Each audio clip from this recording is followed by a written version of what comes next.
আসসালামু আলাইকুম। এক সময় ছিল চাপাই বিখ্যাত আপনাদের ফজলি আম, এখন বিখ্যাত আমাদের সাপাহার, নেমতপুর, বর্ষা। এই যে চলে আসছে রূপালি আম, গাছ পাকা আম দেখতে। আপনারা দেখেন এই যে গাছ পাকা আম, এই যে দেখতে পাচ্ছেন গাছ পাকা, এই যে আমটা পেকে গেছে, এই যে দেখতে পাচ্ছেন আপনারা আমটা কিন্তু পেকে গেছে। এখন পাড়ে নেব আমটাকে।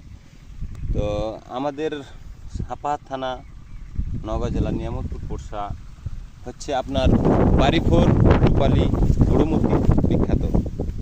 এক সময় চাপাই খুব নামকরা বিখ্যাত ছিল আপনার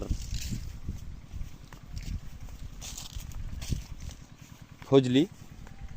সেই চাপাইকে আমরা এখন টেক্কা দিয়ে চলে এসেছি রূপালি, আপনার গোপালভোগ, তারপরে হচ্ছে ন্যাংড়া, আমরা ওই তারপরে বাড়িফোর, গুড়ুমতি, এইসব আম আমাদের সাপাহার থানা, নওগাঁ জেলা।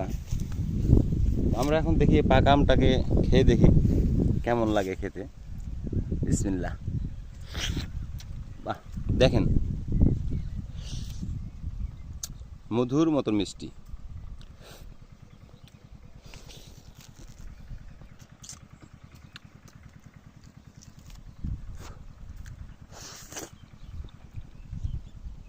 অসাধারণ স্বাদ। গাছ পাকা আম খেলে মনে করলে যে কলিজাটা ঠান্ডা হয়ে যায়। তা আশা করি সবাই ভালো থাকবেন, সুস্থ থাকবেন। আর আম যদি খেতে চান তাহলে চলে আসবেন নওগাঁ সাপাহার, এখানে এসে যোগাযোগ করবেন, ইনশাল্লাহ আম পেয়ে যাবেন।